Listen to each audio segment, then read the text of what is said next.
Good morning students. आपको ध्यान होगा बी पार्ट में चैप्टर था रीजनल एस्पिरेशंस कि जिसमें हमने बात की थी जम्मू कश्मीर के रिगार्डिंग, ठीक है, पंजाब के रिगार्डिंग, असम के रिगार्डिंग। उसमें हमने डिस्कस किया था, इन टॉपिक्स के रिगार्डिंग हमने पढ़ा था। अभी ये जो चैप्टर है ये आपका सिलेबस से हटा दिया गया है, लेकिन इसमें एक जो यूनिट है उसको एक सब यूनिट को ऐड किया गया है, कश्मीर इशू उसमें भी था, लेकिन उसमें जो कंडीशन थी, उसमें जो सिचुएशन थी वो पहले की थी, जिस समय आर्टिकल 370 था, ठीक है, वहाँ पर लागू था, उसको स्पेशल पावर्स दे रहा था। लेकिन अभी जो ऐड किया गया अभी ये है कि जो आपको मालूम है कि जो आर्टिकल 370 था उसको हटा दिया गया है, 5 अगस्त को रिसेंटली उसे हटाया गया था। तो उसके रिगार्डिंग दिया गया है कि क्या चेंजेस हुआ है कश्मीर में, क्या चेंजेस किए गए हैं, उनके रिगार्डिंग ये दिया गया है। देखिए, regional aspiration subunit the Kashmir issue. Since its integration with the Union of India, Kashmir has remained one of the burning issue in post-independence India. कि जब से कश्मीर जो है इंडिया में शामिल हुआ है, यूनियन ऑफ इंडिया में उसके साथ इंटीग्रेट हुआ है, तब से ये जो इंडिया के लिए एक सबसे बर्निंग इशू रहा है। कि आप देखिए कि जितने भी वॉर हुए हैं इंडिया और पाकिस्तान के, वो कश्मीर के ऊपर हुए हैं, ठीक है, तो एक बर्निंग इशू रहा है। The problem became more complicated when it was accorded a special status in the Constitution through Article 370 and Article 35A. और ये जो प्रॉब्लम थी ये और ज़्यादा कॉम्प्लिकेटेड तब हो गई जब इंडियन कॉन्स्टिट्यूशन में इसको आर्टिकल 370 और आर्टिकल 35A के द्वारा इसे स्पेशल स्टेटस दिया गया, इनकी कुछ स्पेशल पावर्स दी गई।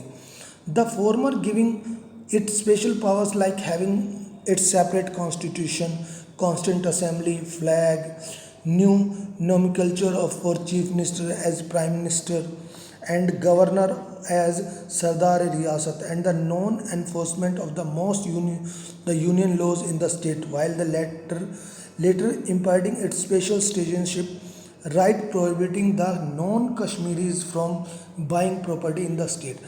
कि देखो आर्टिकल 370 के अकॉर्डिंग क्या था, इनको स्पेशल पावर्स दी गई थी। अब स्पेशल पावर्स में क्या था कि इनके लिए अलग से एक सेपरेट कॉन्स्टिट्यूशन था, एक अलग से सेपरेट कांस्टेंट असेंबली थी, फ्लैग था, new nomenclature for chief minister को as a prime minister, and governor जो था वो सरदार रियासत, और नॉन एनफोर्समेंट की यूनियन जो लॉज थे उनको वहाँ पर लागू नहीं किया जा सकता था, ठीक है। While the latter imparting it, और इसके अलावा एक लेटर और था इसमें कि स्पेशल सिटीजनशिप, जिनमें कि ये था कि जो नॉन कश्मीरी लोग हैं वो वहाँ पर जाकर कश्मीर में प्रॉपर्टीज़ वगैरह को परचेज नहीं कर सकते। तो इस तरह से उनको स्पेशल स्टेटस दिया हुआ था कि कोई भी अदर देन कश्मीर के अलावा कोई भी दूसरा व्यक्ति है किसी भी इंडिया के दूसरे पार्ट का, वो जनरली वैसे तो कहीं भी कर सकता है, लेकिन कश्मीर में वो कोई भी प्रॉपर्टी वगैरह को परचेज नहीं कर सकता। तो ये उसको एक स्पेशल पावर्स दी गई थी आर्टिकल 370 और 35A के रिगार्डिंग। आर्टिकल 35A जो है सिटीजनशिप के रिगार्डिंग है, okay. It was against the special status of the state in Jammu and Kashmir that there was a clarion call in political circle for abrogation of Article 370 and 35A with the propagation of the principle of एक विधान एक निशान एक प्रधान, referring to one constitution, one flag and one head of the state government respectively. Others equated Article 370 and 35 as, देखिए, it was against the special status कि जम्मू कश्मीर का जो special status था उसके अगेंस्ट था कि that there was a clear कि political circle में जनरली ये क्या गया था कि आर्टिकल 370 को हटाया जाए, आर्टिकल 35 को एक को हटाया जाए, क्योंकि ये उसके अगेंस्ट है। किसके? एक प्रिंसिपल था एक विधान की, एक ही कानून होना चाहिए, देश का एक ही निशान होना चाहिए, एक ही वहाँ का प्रधान होना चाहिए, जबकि यहाँ का प्रधान अलग होता था, जम्मू कश्मीर का अलग प्रधान होता था, यहाँ का फ्लैग अलग होता था, वहाँ का फ्लैग अलग होता था। तो इन सब के अगेंस्ट था। रेफरिंग टू वन कॉन्स्टिट्यूशन, इसके अलावा one constitution, one flag and one head of the state.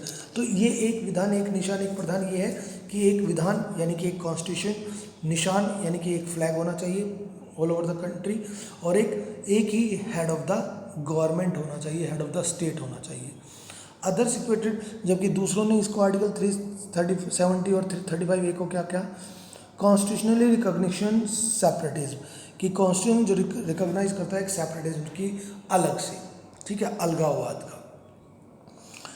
It was against this backdrop that current BJP led NDA government अब जो बीजेपी गवर्नमेंट थी, जो कि एनडीए उनका एक कोalition था, एनडीए गवर्नमेंट, वो इसके अगेंस्ट थी। By showing its commitment to the integration of Jammu Kashmir India as part of its election manifesto, कि उसका इलेक्शन मैनिफेस्टो चुनाव में जब भी होता था कि वो ये कहते थे कि भाई हम जम्मू कश्मीर को भारत में शामिल करेंगे, आर्टिकल 370 है उसको ख़त्म किया जाएगा।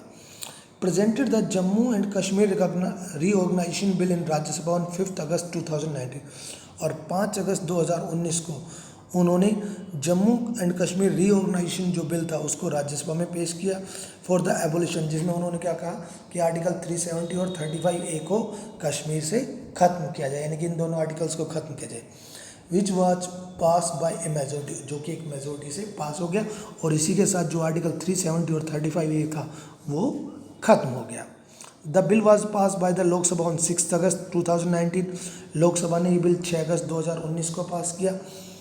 After the president assent on 9 August 2019, section 370 and 35A were repealed and Jammu and Kashmir got divided into 2 union territories of Ladakh and Jammu and Kashmir, और 9 अगस्त 2019 को प्रेसिडेंट ने इस पर साइन कर दिया, और उसके बाद आर्टिकल 370 और 35A ये दोनों खत्म हो गए, और जम्मू कश्मीर को 2 हिस्सों में बांट दिया गया, कि पहले ये एज ए स्टेट था, अब इनको 2 यूनियन टेरिटरीज में डिवाइड किया।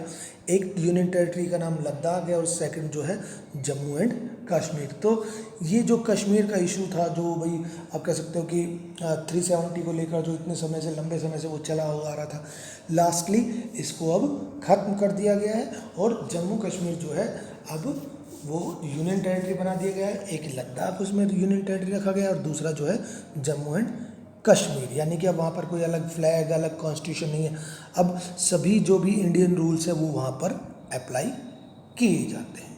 ओके, तो ये था जम्मू एंड कश्मीर। इसके बाद एक टॉपिक और है आपका Indian politics trends and development के। आपको मालूम होगा लास्ट चैप्टर था recent development in Indian politics, तो उसमें ये कुछ टॉपिक्स ऐड किए गए हैं।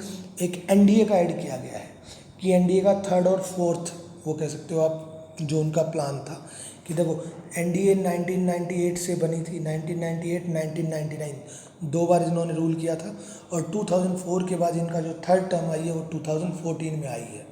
तो उनके रिगार्डिंग दिया हुआ है यहाँ पर।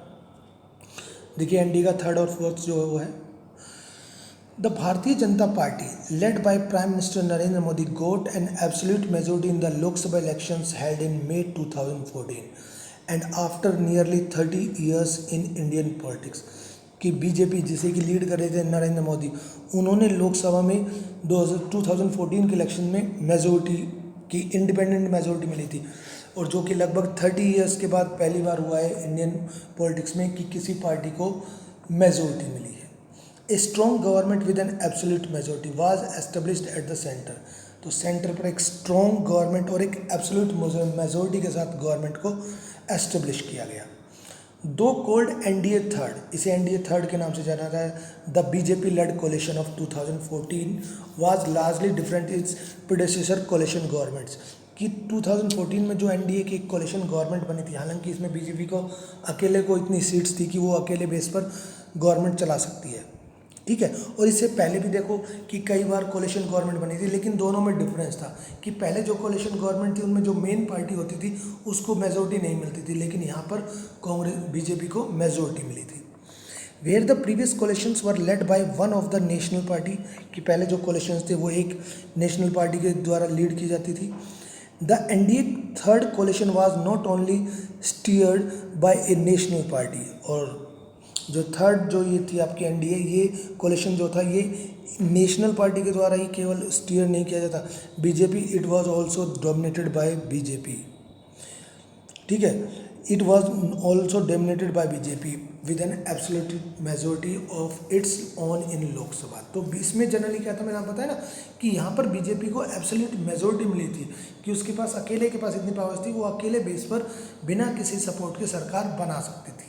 लेकिन इससे पहले क्या था कि उन्हें दूसरी पार्टीज, रीजनल पार्टीज का सपोर्ट लेना पड़ता था, ठीक है।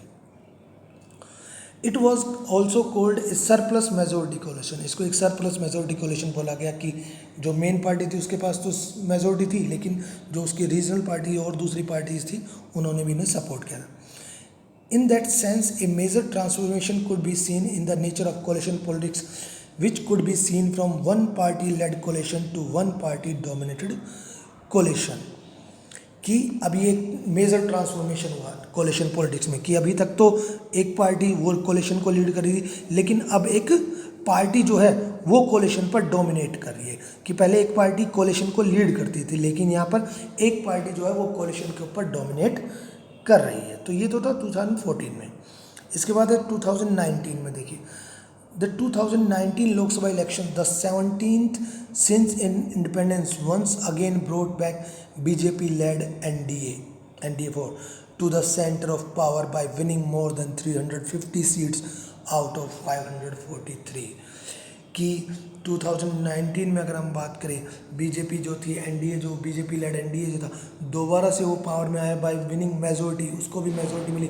और कोलिशन जो उनकी वो कोलिशन बना हुआ था उनको 350 सीट्स मिली थी। The BJP of on its own one 303 seats, और बीजेपी को अकेले को इसमें 303 सीटें मिली थी। The biggest number any single party has won in the lower house since in 1985। कि 1985 के बाद पहली बार था कि किसी पार्टी को इतनी ज़्यादा सीट्स मिली है। When Congress swept the election in aftermath of Mrs Indira, कि इंदिरा के बाद जब वो हुए थे, राजीव गांधी पीएम बने थे, तब उनके पास सीट्स मिली थी, उनको मेजोरिटी सीट्स मिली थी। और उसके बाद 1985 के बाद ये अब मिला है।